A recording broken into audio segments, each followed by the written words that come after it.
Distance મને ને તમને પોસાય એવું નથી. માત્ર ભારતમાં રહ્યા ગુજરાતમાં રહ્યા ડાંગમાં રહ્યા ડાંગના વિદ્યાર્થી જે શીખે સમજે, પેલી બાજુ છેડે પાલનપુર, ડીસા, થરાદ, વાવ, તો એટલું બધું કોમન આજના બધા સોશિયલ માધ્યમોને કારણે થઈ ગયું છે કે જેમાં ગુજરાતે દેશે એવા એક નાગરિકનું નિર્માણ કરવું પડશે કે જે જન્મે ભારતીય હોય પણ સ્વભાવે અને કર્મે વિશ્વ નાગરિક. ટાગોરનો તો મુદ્રાલેખ છે, મંત્ર છે, વસુધૈવ કુટુંબકમ. જો આ મંત્ર આવા ઋષિઓ એ ઋષિ કવિ હતા, એને અગાઉ દેખાઈ જાય અને એને જ કવિ, એને જ ઋષિ કહેવાય ને ભાઈ. તો એ વાતને આજની રાષ્ટ્રીય શિક્ષણ નીતિમાં દોહરાવવામાં આવી છે. આખો અહેવાલ 489 પાનાનો અને 101 પાના પરિશિષ્ટ, એમાં બધા ઉમેરવા પડે ને, એવા પરિશિષ્ટ એમ મળીને 600 પેજીસનો આખો અંગ્રેજીમાં અહેવાલ. એના 27 જેટલા પ્રકરણ છે અને 9 સભ્યોની આખી કમિટીએ આ આખો અહેવાલ તૈયાર કરેલો છે. અને એના વડા કે Kasturi Rangan, ISRO, Indian Space Research Organisation, જેનો પાયો એક ગુજરાતીએ નાખેલો છે, ડોક્ટર વિક્રમ સારાભાઈ. તો એના ભૂતપૂર્વ ચેરપર્સન એ આ સમિતિના ચેરપર્સન હતા. અહીંયા સવાલ એટલો છે કે આવડો મોટો આખો અહેવાલ, એ આખા અહેવાલને આપ સૌ પાસે મારે ટૂંકા ગાળામાં મૂકવો એ શક્ય નથી. શું છે એની એક આછી ઝલક આપ સૌ પાસે આવી જવી જોઈએ કે આ નીતિમાં કેટલી બાબતોનો સમાવેશ થયો છે. તો કે શાળાકીય શિક્ષણ, ઉચ્ચ શિક્ષણ, શિક્ષક શિક્ષણ, જેને આપણે પીટીસી કે ટીએલઈડી કે પીએડ કહીએ છીએ, વ્યવસાયિક શિક્ષણ, રાષ્ટ્રીય સંશોધન સંસ્થા, શિક્ષણમાં પ્રૌદ્યોગિકી પ્રક્રિયા પદ્ધતિ એટલે કે ટેકનોલોજી, પુખ્ત શિક્ષણ એટલે કે એડલ્ટ એજ્યુકેશન, ભારતીય ભાષાઓનો પ્રચાર, નાણાકીય શિક્ષણ, રાષ્ટ્રીય શિક્ષણ આયોગ. આટલી બાબતોનો આ અહેવાલમાં વિગતે, બહુ જ વિગતે, જેને વિગતે અભ્યાસ કરવો હોય કે કરવો છે એ આ પ્રકારની ચોપડીનો અભ્યાસ કરે એ જરૂરી છે. પણ આપણા માટે આનો ઉલ્લેખ જરૂરી છે, એની ડિટેલની જરૂર. શું કામ? મૂળભૂત રીતે આ સેમિનાર એ શિક્ષકો માટેનો સેમિનાર છે. અને દર્શક દાદા અમને એક સરસ વાત કહેતા, પહેલા એક જરાક માફી માંગી લઉં કે વચ્ચે ક્યાંક લોકવાર્તી, ક્યાંક દર્શક દાદા, એવું બધું આવશે હો ભાઈ. એનું કારણ છે કે જ્યાં જઈએ ત્યાં આપણે શ્વાસ તો લઈએ.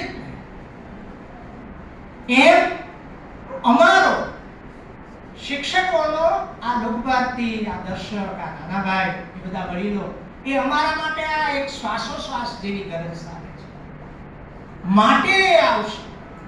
એટલું જ નહીં, ગુજરાતમાં ક્યાંય પણ કોઈ પણ જગ્યાએ કેળવણીની વાત થતી હોય ત્યારે 1910માં સ્થપાયેલી દક્ષિણામૂર્તિથી માંડી 38 આંબલા અને 1953 લોકવાર્તી, એની વાત કર્યા વિના આપણે ચાલી શકીશું.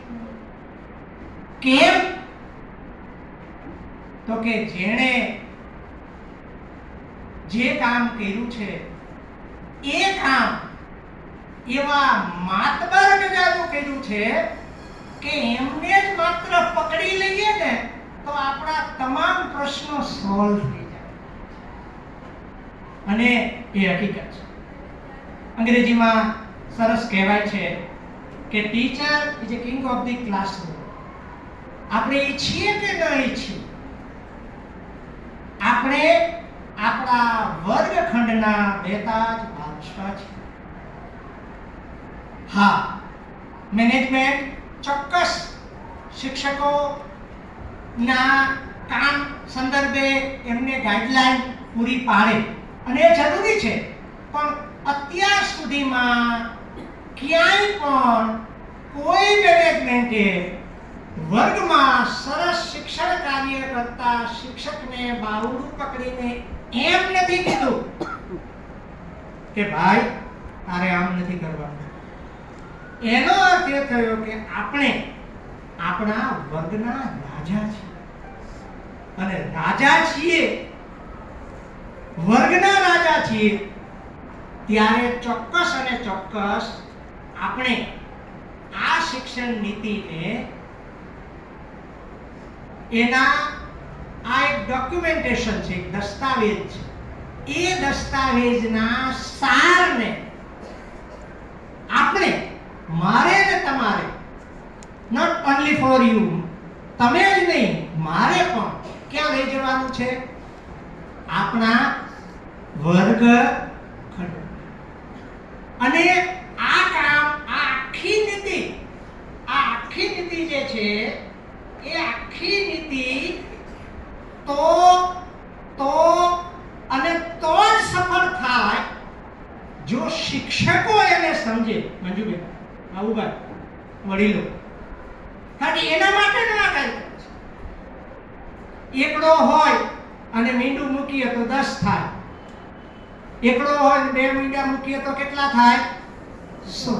3 મૂકીએ તો 4, 5, 6, 7 મીંડા મૂકીએ અને એકડો કાઢી નાખીએ તો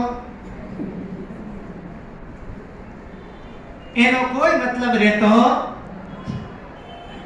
ફરી પાછું દર્શક દાદાને યાદ કરું, મેં કહ્યું ને આવશે, આવે જ, ન આવે તો જ નવાય, બાકી આવે જ. દર્શક દાદા કહેતા કે આખી શિક્ષણની પ્રક્રિયામાં શિક્ષક જે છે એ એકડો છે. પાસા આમ થતા, ક્યારે કયું પાસું આમ વધી જાય એ ન કહી શકીએ.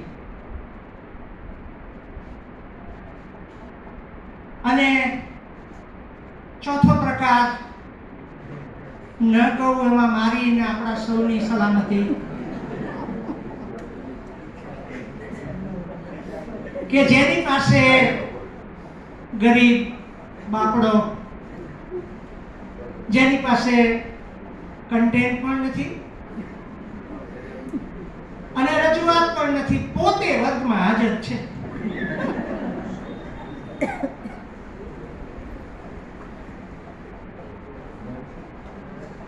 તો આ 4 પ્રકારના શિક્ષકોની વાત, એમાં સ્કિલ ઓફ કમ્યુનિકેશન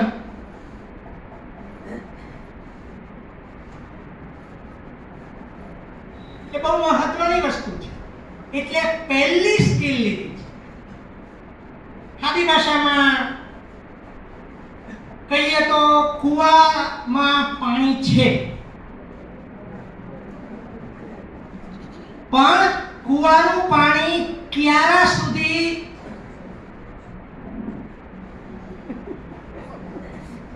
પહોંચતું નથી. અમારે ત્યાં જે વિસ્તારમાંથી હું આવું છું ત્યાં તો કુવા ચોમાસામાં છલકાય છે, કારણ કે મચ્છુ નદીના બિલકુલ કાંઠે અમે જે કામ કરીએ છીએ ત્યાંથી માત્ર 150 ફૂટ મચ્છુ નદી છેટી છે. માત્ર 150 ફૂટ. સભાનતાપૂર્વક બોલું છું હવે, પણ અમે ચિંતા જેવું નથી, ચિંતા નહીં કરતા. તો ત્યાંનો ઉત્તર કાંઠો આખો ઉત્તર વિસ્તાર જે છે ગામનો, ત્યાં વોટર લોગિંગ કન્ડિશનને કારણે, પાણી પછી જમીનને કારણે કૂવા ઉભરાય અને કૂવામાંથી પાણી ચાલ્યું જાય. તો સવાલ એ છે કે આ કૂવાનું પાણી, ચાહે 80 ફૂટ કૂવો ઊંડો હોય, પાણી ઊંડું હોય કે બોરથી આવતું હોય, એ પાણી ખેડૂતના દીકરા તરીકે જો ક્યારામાં છોડ સુધી ન પહોંચે તો એ પાણીને કારણે બસ પ્રત્યાયનની આ જગ્યાએ જરૂર છે. મનુ દાદાની એક સરસ ચોપડી છે, એનું નામ છે વિશ્વ શાંતિની ગુરુ કિલ્લી. વિશ્વ શાંતિની ગુરુ કિલ્લી. બાળ શિક્ષણ ઉપર મનુભાઈએ 4 વ્યાખ્યાનો આપ્યા, એનું એ સંકલન છે. એમાં એક જગ્યાએ મનુભાઈ લખે છે, મનુભાઈ છે તળ સુધી પહોંચેલા માણસ અને અનુભવી માણસ છે. એ કહે છે કે આપણે શિક્ષણમાં ફેલ કેમ ગયા? તો કે આપણે છોડવાને પાંદડે પાણી પાયું. પાવાની જરૂર ક્યાં હતી? મૂડીએ. મિત્રો, હજી તો જેને કહેવાય ને કે એક સ્કિલ ની વાત આપણી ચાલી રહી છે. ચાલશે ને 5 સ્કિલ સુધી હજી. ત્યાર પછી નીતિનું આપણે જરાક અવલોકન કરવાનું છે. તો આ કૂવાથી ક્યારા સુધીની જે જલયાત્રા છે, જલયાત્રા, એનું નામ છે પ્રત્યાયન. મિત્રો, તમે એટલા શાણા, અનુભવી, સમજદાર છો કે આટલું કહ્યા પછી હવે કદાચ હું એનો દાખલો નહીં આપું તો ચાલશે. બીજી સ્કિલ છે, એનું નામ છે સ્કિલ ઓફ કોલેબોરેશન, સહકારિતા. વ્યક્તિગત રીતે આપણે અસાધારણ, એક્સ્ટ્રા ઓર્ડિનરી પર્સન હોઈએ, પણ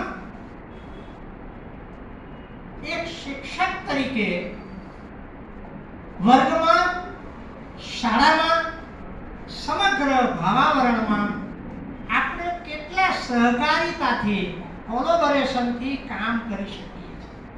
આ યુગ એક ગ્રુપમાં કામ કરવાનો, ટીમમાં કામ કરવાનો. તમને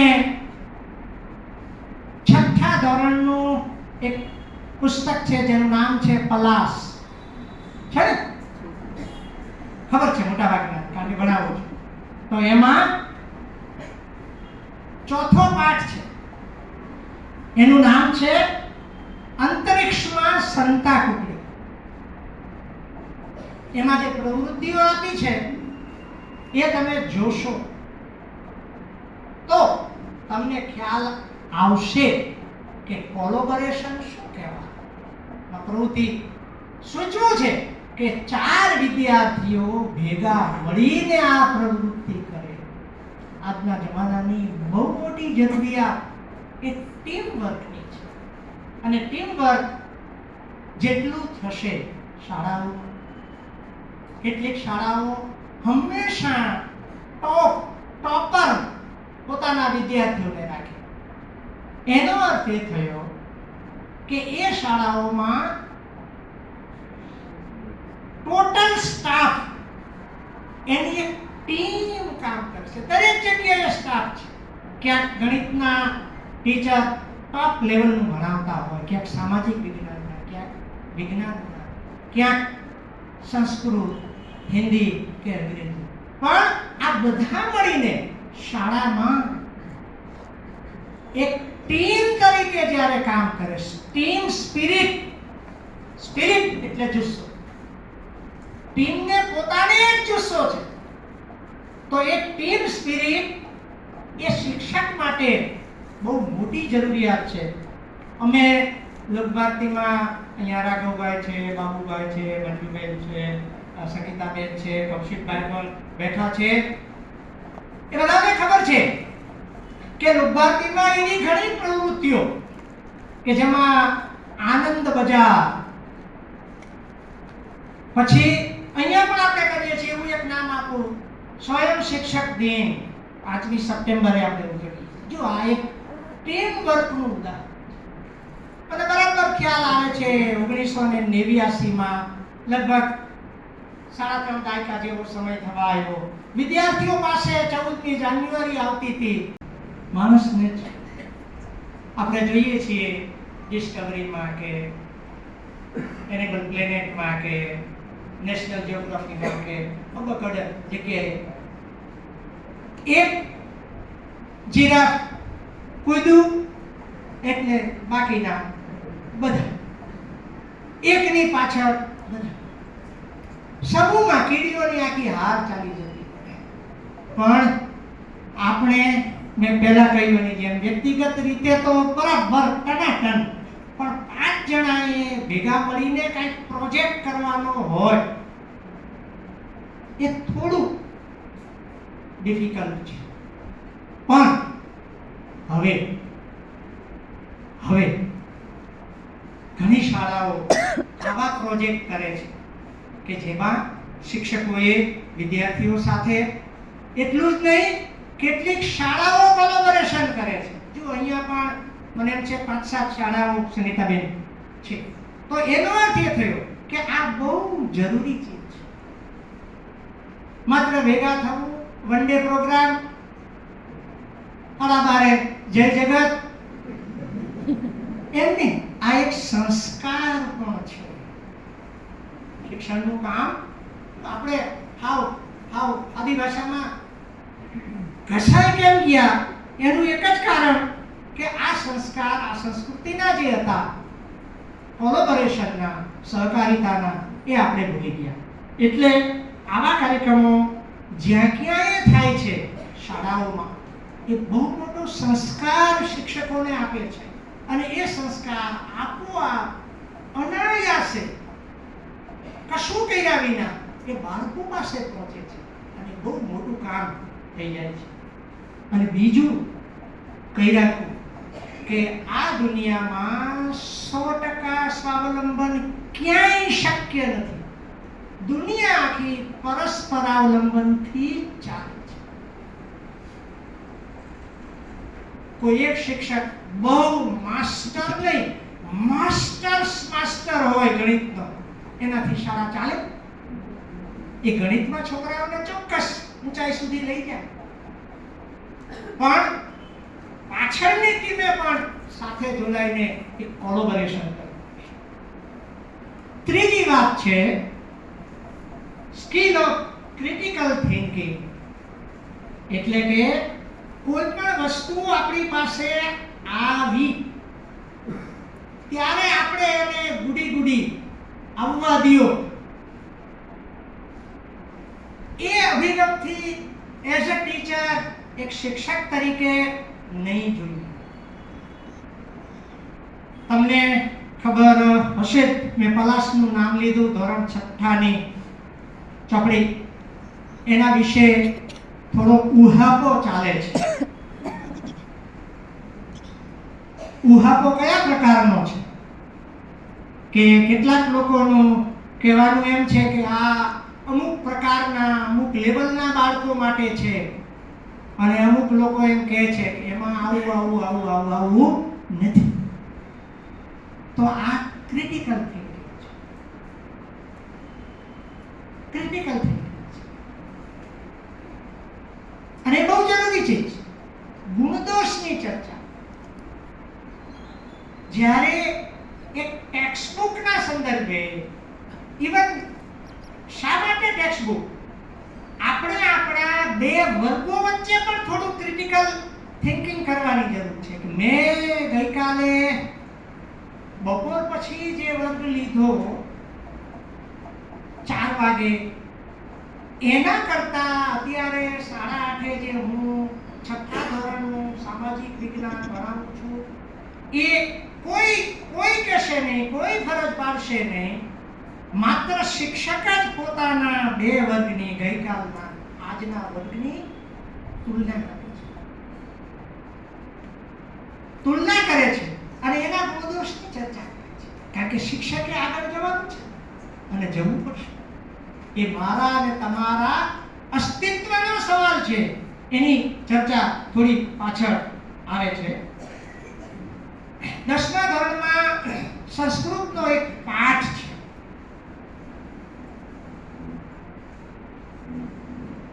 એ પાઠનું નામ છે, પાઠ 17મો છે, સ્વાભાવિકમ સાદૃશ્યમ. જે લોકો ભણાવતા હશે એમને ખબર છે. એટલે આખો પાઠ જોયા પછી મેં 10મા ધોરણના વિદ્યાર્થીઓને કહ્યું કે આ 17મો પાઠ આપણે ચલાવવાનો થતો નથી. એટલે શું રિએક્શન હોય એ તો આપણે સૌ જાણીએ છીએ. ખુશ ખુશ એના ઉપર એમ. પછી એક બે જરા તેજસ્વી છોકરો કે એમાં બોર્ડમાંથી તો પૂછાય ને. મેં કીધું હા, 3 ગુણનું પૂછાય છે. તો કે એનું શું, એ નહીં પૂછાય? મેં કીધું ના, એ તો પૂછાશે જ, એ તો પૂછાશે. પણ આ પાઠમાં તમે 3 ગુણ મેળવવા માટેની જેટલી મહેનત કરશો એટલી મહેનત બાકીના એકમોમાં કરશો એટલે આ 3 ગુણનું વળતર તમને મળી જશે. આ પાઠ 11-12ની કક્ષાનો પણ નથી અને કોલેજના પહેલા બીજા વર્ષનો પણ નથી. તાત્વિક રીતે લખાયેલો પાઠ કોલેજના 3જા વર્ગમાં પણ મારા જેવો માસ્ટર પીતા ભૂકે. કારણ કે આજના કોલેજના 3જા વર્ષવાળા એટલે આપણને એમાં એનો દોષ જરાય નથી. તો આ સ્કિલ ઓફ ક્રિટિકલ થિંકિંગ. આવું તો ક્યાંક સાલવારીની ભૂલ હોય, ક્યાંક કોઈ વિધાન આપેલું હોય, કાગડા કૂતરાને મોતે મરીશ પણ સ્વરાજ લીધા વિના આશ્રમમાં પગ મૂકીશ. ગાંધીજીનું પાઠ 1930ની 12મી માર્ચ. જો આ બધું આપણને હાથ વગવું તો ખરું, પણ હૈયા વગવું પણ હોવું જોઈએ. કારણ કે આપણે શિક્ષક છીએ અને વિદ્યાર્થી પાસે ઉઘાડા ના પડી જઈએ એ બહુ મોટી ચીજ છે. તો આવો ક્રિટિકલ થિંકિંગનો રસ્તો સ્કિલ શિક્ષક પાસે જોશે. એની ડિટેલ જરૂર નથી, કારણ કે મેં સેટ ઈશારો કરી દીધો છે અને આપ સૌ એ દિશામાં વિચાર કરશો એટલે ખ્યાલ આવશે. ચોથી સ્કિલ છે સ્કિલ ઓફ પ્રોબ્લેમ સોલ્વિંગ. એટલે કે સમસ્યા ઉકેલ. ભાતની સમસ્યાઓ આપણા વર્ગખંડમાં શાળામાં આવતી હોય છે અને 21મી સદીના શિક્ષક માટેની આ 6 સ્કિલ છે. અને આમ તો યુનિવર્સલ સ્કિલ છે. પ્રાથમિકથી માંડી પીએચડી સુધી આ સ્કિલ લાગુ પડી શકે એવી સ્કિલ છે. એટલે સમસ્યા ઉકેલ વર્ગમાં અને શાળામાં ભાતના ક્યાંક છોકરાઓ ભાત નાસ્તો કોકનો ખાઈ જાય, કોઈકની સારી પેન્સિલ છે તો કોઈકને બહાર નીકળે એટલે આમ જરા શક્તિ પ્રદર્શનમાં આમાં તો ઘણા કેટલાક રોજ બીમાર હોય, ગમે ત્યારે પછી મને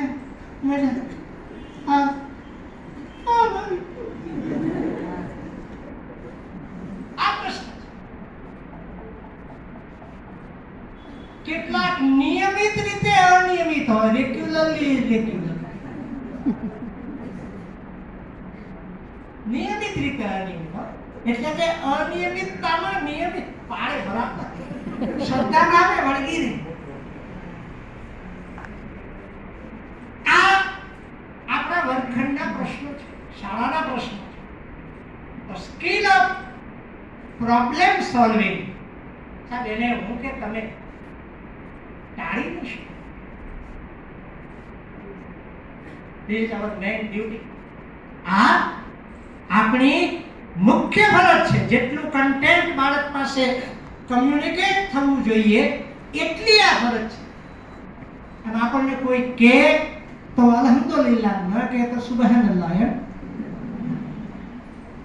એ વણલખી ફરજ છે કે એ આપણે સોલ્વ કરવું. એક દાખલો ધોરણ 9માં એક છોકરો 9 પાસ મોડેલ સ્કૂલમાંથી 9 પાસ થઈને ત્યાંથી એને રિજેક્ટ કર્યો.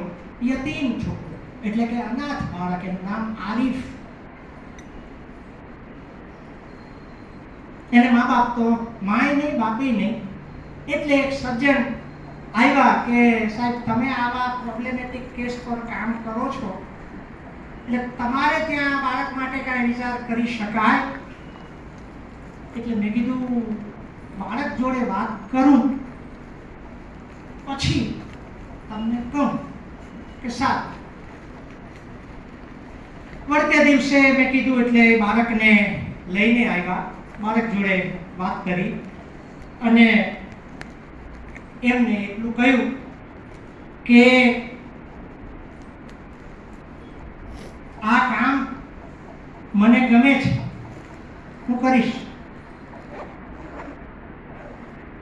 એ બાળકને કહ્યું કે ભાઈ તું 9 પાસ છો પણ તને 13 એકાનો પાળો બોલજો. બિચારો 13 એકા 13, 13 દુ 26, 13 તેરી 39 થી આગળ જઈ ન શકે. હવે તમે વિચાર કરો, મોડેલ સ્કૂલનો વિદ્યાર્થી 9 પાસ. એટલે મેં એને કહ્યું તારે ભણવું છે? મા બાપ નથી, અનાથ બાળક છે.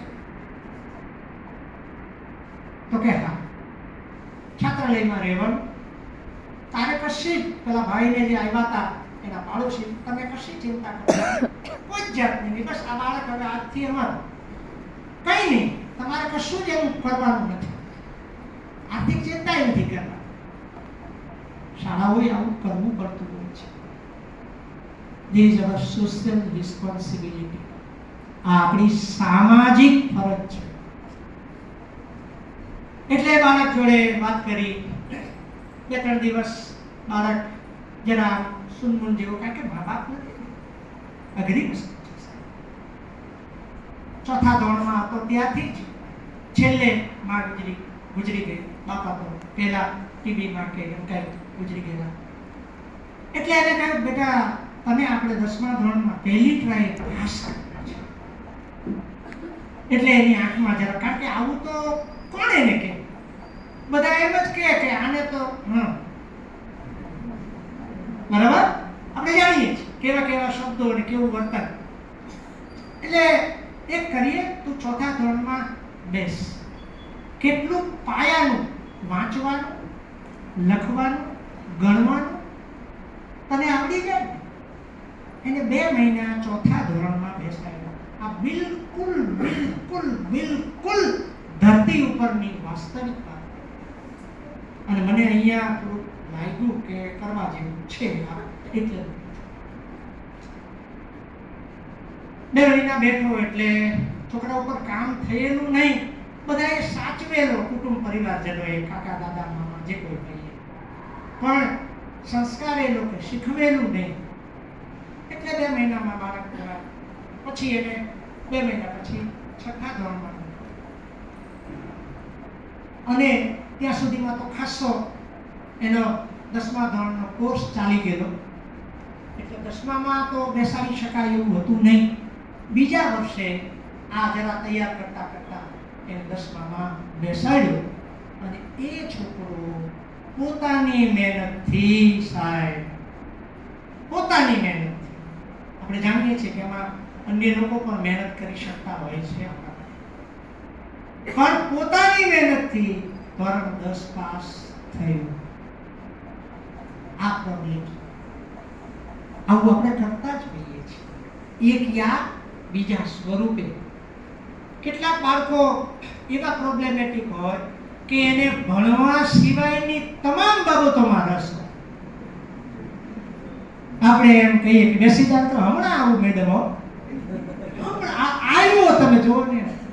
અને એ જેટલા સ્માર્ટ એટલા જ પ્રોબ્લેમેટિક. જેટલા સ્માર્ટ એની સ્માર્ટનેસનો આલેખ પણ ઘણો ઊંચો, અને સામે ખાલી જગ્યા એ પણ બે હરીફાઈ કરે. સ્માર્ટનેસ ને પ્રોબ્લેમેટિક પણ એવા બાળકો આપણી વચ્ચે હોય છે. બધી જ જગ્યાએ હોય એવું જરૂરી નથી, પણ હોય છે. આવા નાના મોટા પ્રશ્નો, સમસ્યાઓ, એનું સમાધાન, એને સોલ્વ કરવાનું કામ શિક્ષકે કર્યું. પોણા 200 વર્ષ પહેલા 2 ચોપડીઓ લખાઈ છે. પોણા 200 વર્ષ. એ.એસ. નીલ નામનો દુનિયાનો એક મહાન કેળવણીકાર માનવ જાત ઉપર અને આખા જગત ઉપર એનું બહુ મોટું ઋણ છે. એસ નીલ સમરીલ નામે એની શાળા, એ નામે એક ચોપડી પણ છે. એની એક ચોપડી છે પ્રોબ્લેમેટિક ચાઇલ્ડ અને બીજી ચોપડી છે પ્રોબ્લેમેટિક પેરેન્ટ્સ. પ્રોબ્લેમેટિક ચાઇલ્ડ એનું ગુજરાતી હરભાઈ ત્રિવેદી એ કર્યું છે બહુભાઈ મૂંઝવતું બાળક નામે. પણ પ્રોબ્લેમેટિક પેરેન્ટ્સ એટલે કે મૂંઝવતા મા બાપ.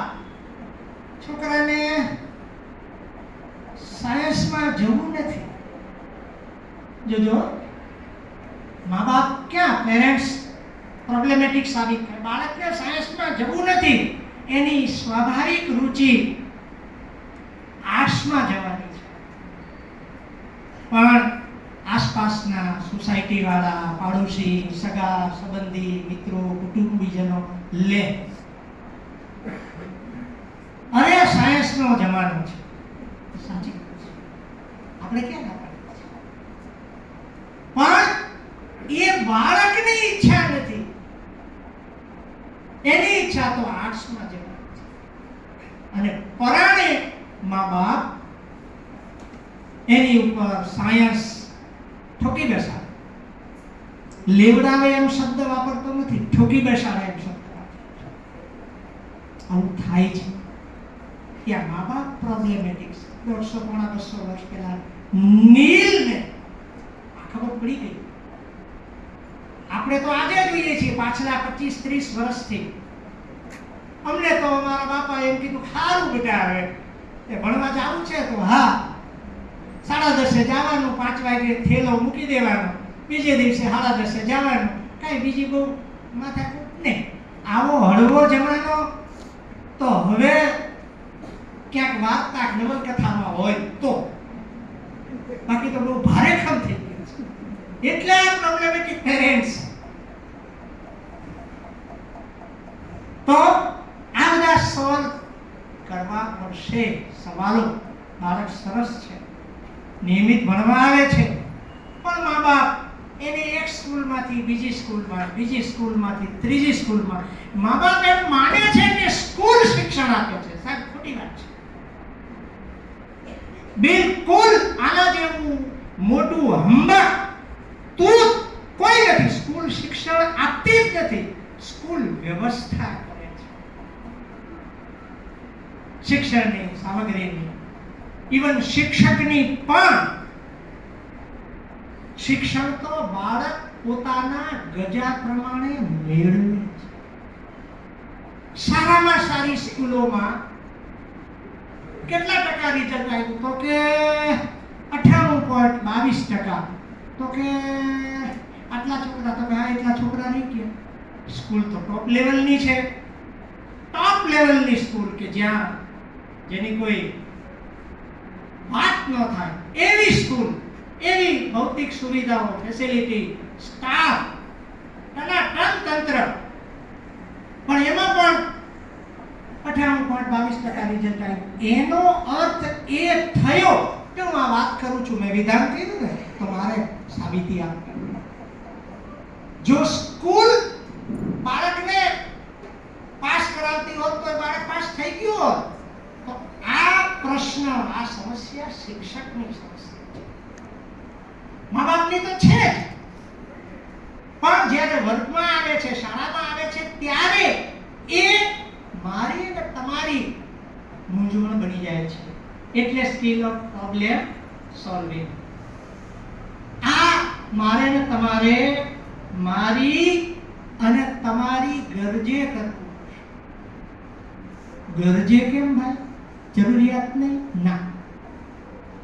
આપણે એમ સ્વીકાર્યું છે હું શિક્ષક છું. શિક્ષક એટલે નાના ભાઈ માટે એમના દીકરા ભરતભાઈ ભટ્ટ, અમારા બધાના ગુરુજી, અમારા બધાના ગુરુજી થોડા સમય પહેલા ગુજરી ગયા. એ કહેતા નાનાભાઈ એટલે તેના દક્ષિણામૂર્તિ, ભાવનગર, આંબલા અને લોકભારતી 3 સંસ્થાઓ સ્થાપી એ નાનાભાઈ એમના દીકરા ભરતભાઈ એટલા માટે કહેતા કે નાનાભાઈ ઘરમાં શિક્ષક છે. યાદ રાખજો, ફરી દોહરાવું, કારણ કે સ્કિલ ઓફ કોમ્યુનિકેશન તમારે જ નથી કરવાનું, મારે કરવાનું. શું કહે છે? નાનાભાઈ ઘરમાં શિક્ષક અને વર્ગમાં વાલી હતા. વર્ગમાં વાલી. જો ઘરમાં શિક્ષક, અમે બધા કેવી રીતે રહીએ વર્તીએ એની એક શિક્ષકની જેમ કાળજી કરે, અને વર્ગમાં વાલી, વર્ગમાં શિક્ષક તો ખરા પણ ઘરમાં વાલી કેવી રીતે વર્તે, મા બાપ એવી રીતે વર્ગમાં વર્તે. આપણે સૌ ઈચ્છીએ કે ન ઈચ્છીએ, માનીએ કે ન માનીએ, તો પણ આપણે સૌ નાના ભાઈના વારસદાર છીએ. નાના ભાઈ ગુજરી ગયા ત્યારે ઉમાશંકરે એમના અંજલિ લેખમાં એક વાક્ય વાપરેલું છે. સરસ વાક્ય છે. ઉમાશંકર જેવો માણસ વાપરે એટલે એમની સરસ ચોપડી છે કેળવણીનો કિમિયો, એ પણ જોવા જેવી છે. ઉમાશંકર તો એ વાક્ય વાપરે છે નાનાભાઈ માટે કે ગુજરાત શિક્ષકે સુખી છે એ નાનાભાઈ જેવાને જોતા આપણને લાગે. ગુજરાત શિક્ષકે સુખી છે એ નાનાભાઈ જેવાને જોતા આપણને લાગે. આપણે ભલે નાના, અહીંયા સરસ મજાનું બાળ ગીત ગવાય, હું નાનો જરૂર પણ હિંમત છે ભરપૂર. તો આ ભરપૂર હિંમત જો અહીંયા ગવાનારા ગીતમાં પણ એક મૂલ્ય છે સાહેબ. આ મૂલ્ય છે. સવાલ એટલો છે કે એ મૂલ્ય ગીતમાં જ રહેવા દેવાનું છે કે એને ઉપાડીને ક્યાંક આપણે કમ્યુનિકેટ કરવાનું છે આપણા જીવનમાં કે વર્ગમાં. તો સવાલ આપણે વાત કરીએ છીએ કે આ બધા જે પ્રોબ્લેમ ન આવે, ન થાય એવું તો છે નહીં, આવશે જ. મૂળશંકરભાઈ મો ભટ્ટ મોટા કેળવણીકાર, નાનાભાઈ મનુભાઈ, બુચભાઈ, મૂળશંકરભાઈ, એ બધા વડીલો અમારા ગુરુજનો. એમનું એક વાક્ય છે કે જે દિવસે છાત્રાલયમાં પ્રશ્ન ન ઊભો થાય તે દિવસે ગુરુપતિએ ચિંતા કરવી કે આજે કેમ કાંઈ પ્રશ્ન.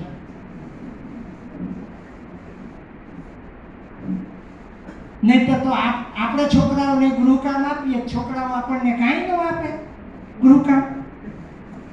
આપણે એમ માનવાનું સાહેબ એવું શક્ય નથી, એવું શક્ય નથી. હા, પ્રશ્ન ન પણ આવે. મેં એવા બહાદુર જે વર્ગમાં નહીં પણ સરહદને શોભાવે એવા શિક્ષકો જોયા છે કે વર્ગમાં એન્ટર થાય ના ફોપો પડી જાય. ફોપો કોની દેન કે ચૂ કે ચા થઈ શકે. હવે તો આ બધા ઇલેક્ટ્રોનિક્સ ઘડિયાળ આવ્યા એટલે એનો કાંટો ચાલે ને, ટેક ટેક ટેક, એ પણ અવાજ.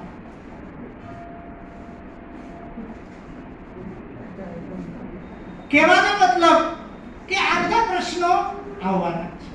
આપણે ઈચ્છીએ તો પણ ન ઈચ્છીએ તો એ પ્રશ્નને એક વખત સોલ્વ કરતા જો આપણને આવડી જાય, અને આવડી જાય શ્રદ્ધાથી કરીએ નાની દીકરી 8-10 વર્ષની હોય ને પહેલી વાર રોટલો ઘડે ત્યારે રોટલો દાઝી જાય, રોટલી દાઝી જાય. પણ એ દીકરી સરસ પ્રેક્ટિસ કરતા કરતા ફૂલકા જેવી સરસ રોટલી 3 જ ખાવાની ઈચ્છા થતી હોય ને, કેમ તો એને પ્રેક્ટિસ કરી. એમ આપણે શ્રદ્ધા ભાવે જો મથીશું તો ચાલશે. અને નહીતર શું થશે? પ્રોબ્લેમેટિક ચાઇલ્ડ, પ્રોબ્લેમેટિક પેરેન્ટ્સ અને નવા જમાનાનો કોઈક નીલ પ્રોબ્લેમેટિક ટીચર એવી બુક લખે તો નવાય નહીં. એટલે મેં કહ્યું કે આપણી જવાબદારી ને આપણા જોખમે આ કરવાનું. હવે 2 સ્કિલ છે અને એ પૂરી કરીને મારી વાત હું પૂરી કરીશ. પછી સમય હશે રહેશે તો, કારણ કે આનું અવલોકન નહીં કરવું જોઈએ, તો એ પછીનો 5મી સ્કિલ છે સ્કિલ ઓફ ક્રિએટિવિટી. એટલે કે કલ્પનાશીલતા અથવા સર્જનાત્મકતા. આ 21મી સદીના શિક્ષણ માટેનો 1998માં પ્રગટ થયેલો અહેવાલ શિક્ષણ ભીતરનો ખજાનો, એમાં 21મી સદીમાં શિક્ષણના 4 સિદ્ધાંતો જે આપેલા છે, 4 સિદ્ધાંતો. એક, જાણવા માટે શીખવું, સર્જન માટે શીખવું, સાથે રહેવા માટે શીખવું, અને ત્રીજું જીવન માટે શીખવું. તો જો આમાં ચોથો સિદ્ધાંત અથવા બીજો સિદ્ધાંત જે છે સર્જન માટે શીખવું, એ સિદ્ધાંત 21મી સદીના અહેવાલમાંથી આપણી 20મી સદીના આ રાષ્ટ્રીય નીતિ નેપ, નેશનલ એજ્યુકેશન પોલિસીમાં લીધો છે. તે કયો કે ક્રિએટિવિટી, સર્જનાત્મકતા બહુ જરૂરી ચીજ છે. કેટલાક લોકોને વાતે વાતે વાંકું પડી જાય. જલેબી બહુ સરસ હતી હો, પણ થોડીક વધારે કડક હતી. બટેટા પૌવા બહુ સરસ હતા, પણ સહેજ ખારા.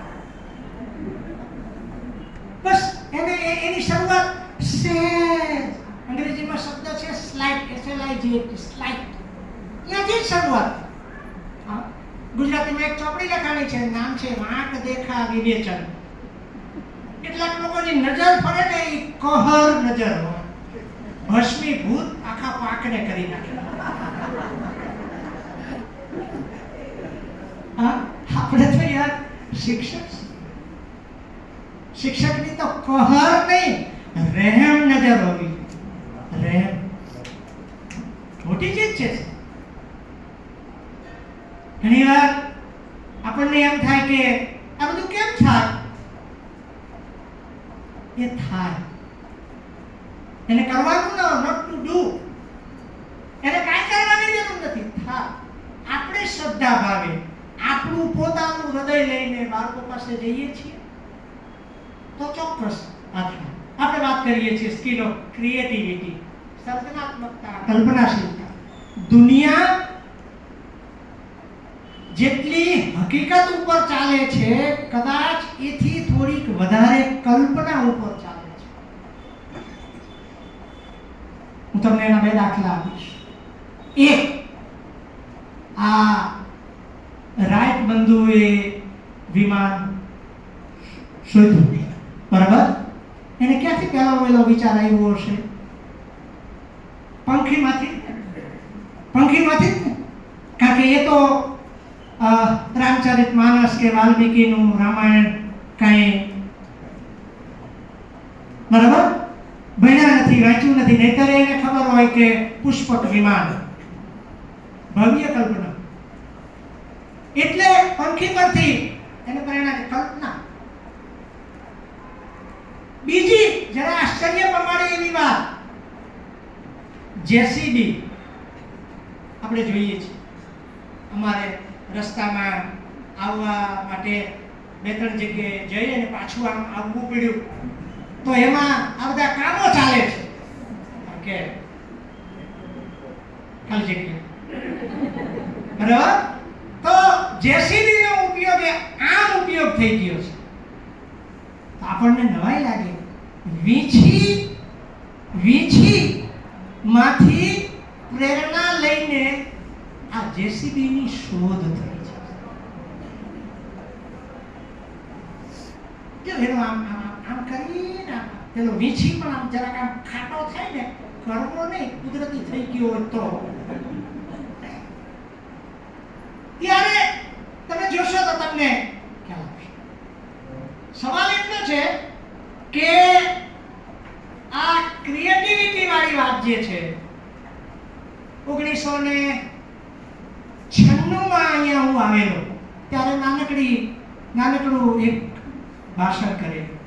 અમે કૌશિકભાઈ યાદ હશે, હસીત મહેતા, ચંપકભાઈ વિયારામાં સતત શિક્ષણમાં 80 વિદ્યાર્થી ભાઈઓ બહેનોને લઈને ગયેલા અને રિટર્નમાં નાઇટ રોડ અહીંયા કરેલો. તો એ વિયારાની આશ્રમ શાળાઓ મને બરાબર નામ યાદ છે, ગોળત અને કરંજવેલ. ત્યાં છોકરાઓ નાના બધા બાળકો ટાબરિયા, કેટલાકને આમ ઊભા રાખો તો ચડ્ડી ફાટલી હોય, આ પાછળની ચાળ છે એ તૂટલી હોય. આ બહુ વાસ્તવિક વાત કરું છું. 27 વર્ષ 28 વર્ષ પહેલાની 3 દાયકા પહેલા. તો ત્યાં વર્ગમાં વિદ્યાર્થીઓ ભણાવતા હોય ને અમે બેઠા હોઈએ, વિદ્યાર્થીઓના પાઠો ચેક કરતા હોઈએ, ક્યારેક આંટો મારતા હોય, છોકરાઓ ફટાફટ જવાબ આપે.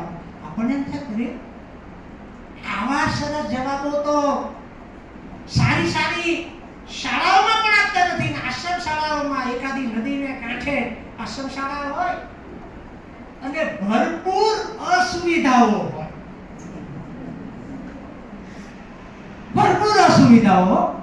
પણ એ છોકરાઓ તો જાણે આ કેમ આ બધાને 21 થી 30 સુધી આવડે છે. એટલે અમે સંમેલનમાં બેઠા, ગીત ગવડાવીએ, વાર્તા કહીએ. આવડવી જોઈએ. મને ભાઈ કહેતા કે જે શિક્ષકને વાર્તા કહેતા ન આવડે એને હું અડધો શિક્ષક કહું. અલબત્ત એ પછીની વાત છે. તો ત્યાં સંમેલનમાં પ્રાર્થના પૂરી થાય, ગીત ભજન, અત્યારે સરસ મજાનું બાળગીત ગવાયું. મેડમ અને એમની ટુકડીને આપણા સૌ વતી કોંગ્રેચ્યુલેશન, હાર્ટલી કોંગ્રેચ્યુલેશન. તો આવું બાળગીત ત્યાં ગવાય. પછી છોકરાઓ આ ઘડિયા બોલે, બહેનો ભાઈઓના ગ્રુપ, બહેનો બોલે, એક ભાઈઓ બોલે, બરાબર. આગળ એમ ઓલ્ટરનેટિવ ચાલે. મને પેલા થયું અરે વાહ, કેવું વિચાર. તમે કાંઈ કર્યા વિના ઈઝીલી યાદ રહી જાય. અને જેનું નિત્ય રટણ થાય ને, નિત્ય રટણ, એ આપણને કાંઈ કર્યા વિના યાદ રહી જતું હોય છે. તો આવી સર્જનાત્મકતા પણ બહુ જરૂરી છે વર્ગમાં. આમ જોવા જઈએ તો આપણે જ ઈશ્વરનું, દાતાલાનું બેસ્ટ સર્જન છે, નથી? તમામ પ્રાણીઓ, પશુ, પંખી, જીવ, જંતુ, કોઈ આપણને લગે, બધા આપણા છેટા રહે. બેસ્ટ સર્જન છે.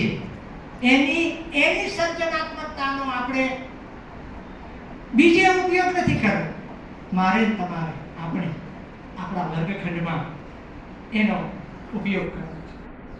છેલ્લી વાત, સ્કિલ ઓફ ઇનોવેશન. ઇનોવેશન એટલે નવીનતા, નવી વાત, નવો વિચાર. આમ તો સાચું ગુજરાતી તો નવો આચાર એમ થાય છે. આપણે જાણીએ છીએ કે 2004માં મારી પાસે જે સેલફોન આવ્યો, મોટો બંબા જેવો, ખિસ્સામાં વજન થાય, નોકિયાનો હતો. આજે નોકિયા ક્યાંય દેખાય છે? કેમ? તમારામાંથી જ કેવું પડશે ને ભાઈ આટલું કયા પછી એટલો તો ઘરોબો કેળવાઈ જાય ને. તમે જાણો છો હે વોડા આઈડિયાએ પણ કોલેબોરેશન કરવું પડ્યું. વીઆઈપી આજે જ્યાં જુઓ ત્યાં ધીરુભાઈનો દીકરો જીઓ જીઓ જીઓ. જો આપણી બધી આપણા બધા જે સેલફોનના બધા વાપરતા હોય ટૂલ્સ એપ એમાં પણ સૂચના આવે અમુક દિવસે કે તમે આને અપડેટ કરો. અપડેટ મેં કહ્યું 75 વર્ષ પછી રાષ્ટ્રીય શિક્ષણ નીતિ કદાચ સર્વે કરીએ તો દુનિયામાં ભારત એક જ એવું રાષ્ટ્ર હોય કે જેને આ 75 વર્ષ પછી, કોઈને 5 વર્ષે 25 વર્ષે કદાચ શિક્ષણ વ્યવસ્થામાં ફેરફાર કરવો પડે. આઝાદ થાય તે પહેલા ગાંધીજીએ તો 1937 મૂક્યું હતું, પણ આપણે તો જરા ખાલી જગ્યા પ્રાગતિક ફોરવર્ડ માણસો અને ગાંધીજી જેવો માણસ એના વિચારને થોડા લઈએ. આ એની હેરાનગતિ. અને હજી જો આપણે મેં કીધું ને કે મારી તમારી ગરજે આપણી ગરજે હજી જો આને વળગી નહીં રહીએ તો ફરી પાછી અમે તો જોવા પામશું કે નહીં એની ખબર નથી નવી કોઈ આવી નીતિ, પણ તમે તો જરૂર પામશો. એવું ન થાય મંજુબેન. માટે સ્કિલ ઓફ ઇનોવેશન, નવીનતા માણસ માત્રને ગમે છે. માણસ માત્ર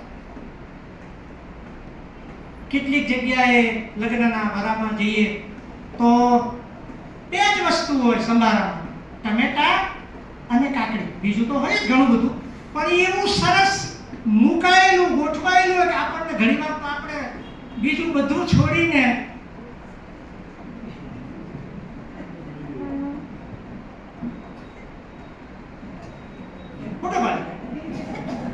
જુઓ એ ટમેટા અને કાકડી તો આપણે આદિકાળથી બાવા આદમના વખતથી ખાતા આવ્યા છે. આપણા ઘરે ખાય છે, પણ ત્યાં જે રીતે એક્સપ્રેસ થયા છે, રજૂ થયા છે, એ નવીનતાની કિંમત છે. તો સવાલ એ છે કે આ નવીનતા વર્ગખંડની જગ્યાએ આપણે વિષયખંડ ઊભા કરી શકીએ. 6થા ધોરણમાં હું સામાજિક વિજ્ઞાન ભણાવું કે 8મા ધોરણમાં કે 9મા ધોરણમાં, ત્યારે મારે ગુજરાત કે ભારતનો નકશો બતાવવાનો થાય.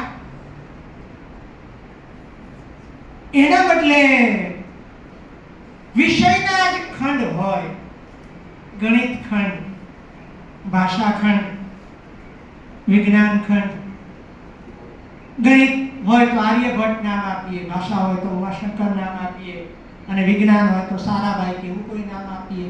અથવા એને શું કામ એવા 3 ખંડ નાના હોય બાળકોના તો આપણે એને મોજ મસ્તી અને આનંદ એમ આપણે નામ આપીએ. આપણે ઇનોવેશનમાં જ જરૂર છે ને. આપણે નામને શા માટે વળગી ગયું? શેક્સપિયર તો કહી ગયો છે કે આ નામમાં શું પડ્યું છે, તે એને પકડી રાખવું. તો ગણિત કોઈ શિક્ષક 5મા ધોરણમાં ભણાવે છે, માની લ્યો, એમાં ગુંજાશનો એકમ હોય.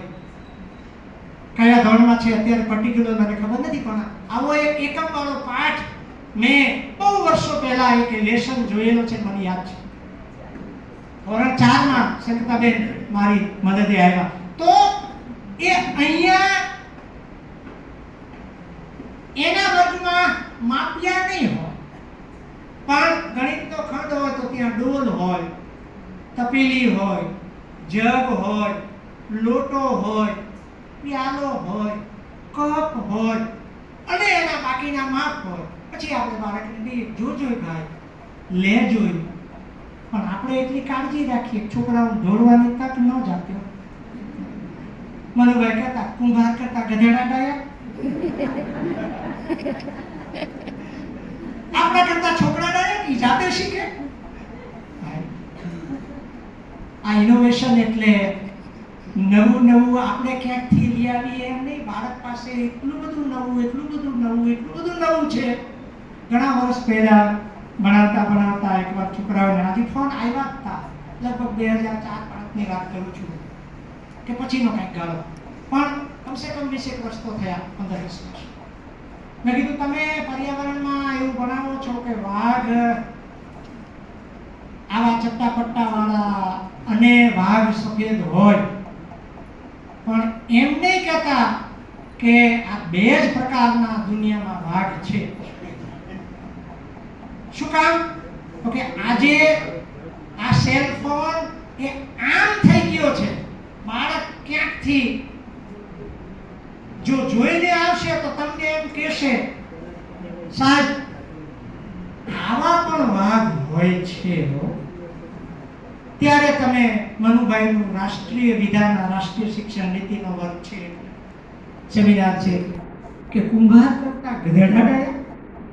એલા મને ખબર નથી, તને બને એવું બને એમ નહીં, બને જ અને બને જ છે.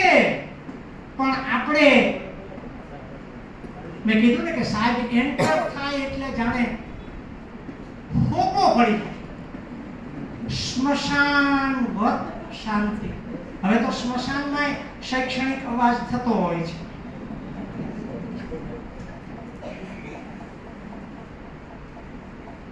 પણ હવે તો સ્મશાનવત શાંતિ. બાળકને અવકાશ જ નથી, એને કેવું છે એવું થઈ શકે?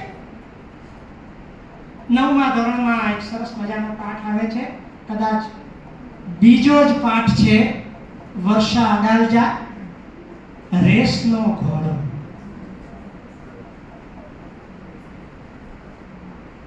તો 9મા ધોરણવાળા બાળકોને પાસે પ્રયોગશીલ શિક્ષણ, પ્રયોગશીલ ઇનોવેટિવ ટીચર એમ કે આ પાઠ રેસનો ઘોડો, વર્ષા અડાલજા લેખિકા છે, કેવી રીતે ભણીએ?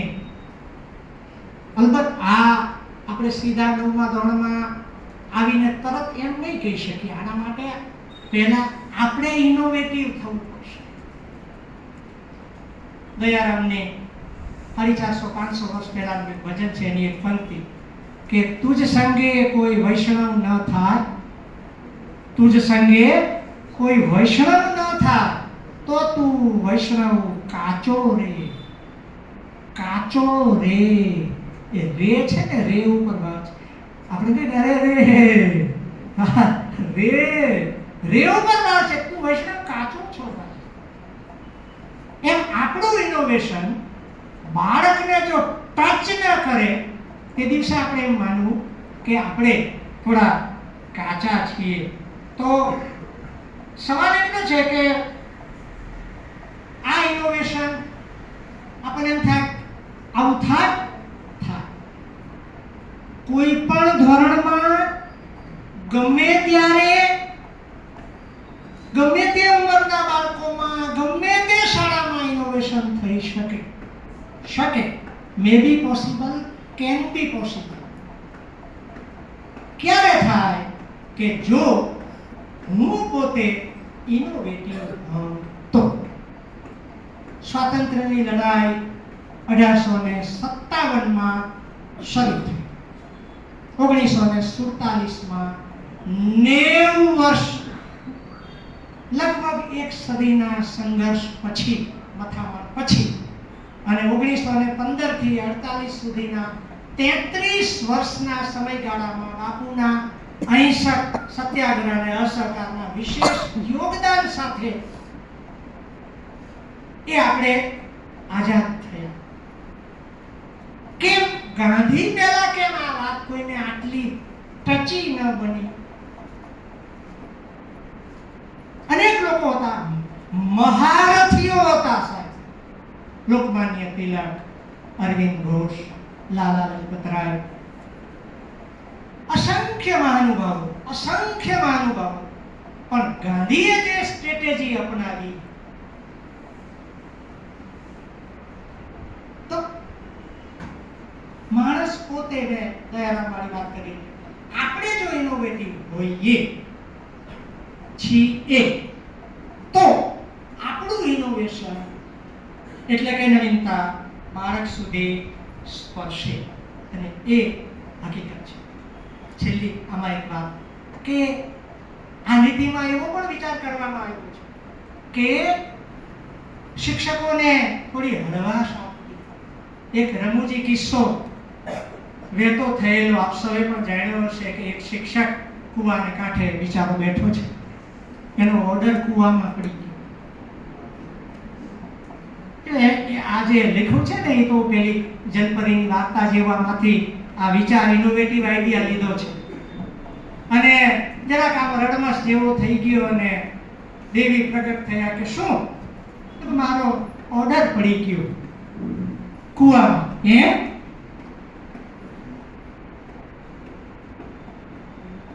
આલે લે આ ઓર્ડર. તો કે પણ દેવીજી આ તો ચૂંટણીની કામગીરી છે, આ મારો નથી, મારો તો નિમણૂક ઓર્ડર છે. વળી પાછા દે આલે આ ના ના આ તો મસ્તી ગણતરીનો છે. એમ દેવી જુદા જુદા ઓર્ડર કાઢી રાખે છે કે આ તો બીએલનો છે, ફલાણા ફલાણા વગેરે વગેરે. આ એક કટાક્ષી છે. ઇનોવેશન ક્યારે આવે? દુનિયામાં જ્યારે સંસ્કૃતિનું સર્જન થયું એના માટે ફુરસદ જોઈએ, નવરાશ જોઈએ, મોકળાશ જોઈએ,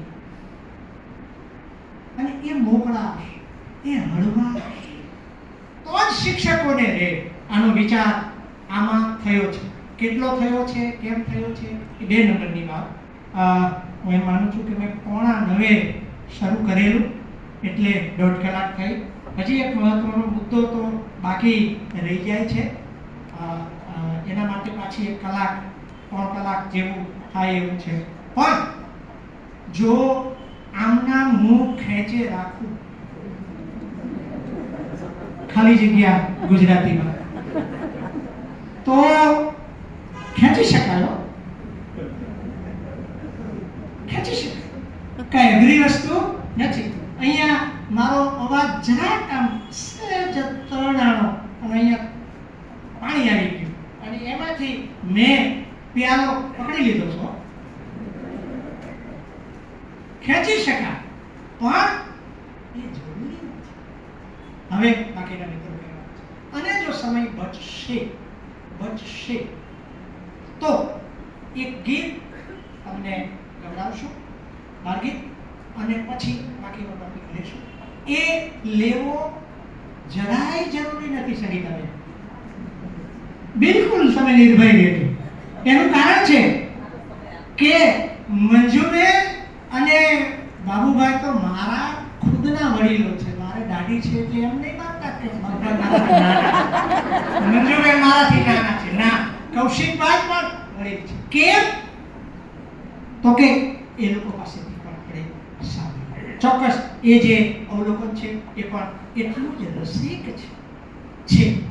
શું કામ છે કે જે શિક્ષક રસિકતાપૂર્વક વર્ગમાં કામ ન કરી શકે, એને ગુણવંત શાહનું એક વાક્ય છે, જે શિક્ષક વર્ગમાં જે દિવસે હશે નહીં તે દિવસે પ્રેમપૂર્વક એને સીએલ મૂકી દે. તો આટલી વાત હું એમ માનું છું કે પછી અવકાશે કરશું. અને હવે મારે કમસે કમ તમને ઓફિશિયલી જે સૂચવાય તે પણ એક સેશન અહીંયા પૂરું કરવું જોઈએ. શું કહું આપને, અત્યારે કાંઈ કહેતો નથી. Okay, thank you.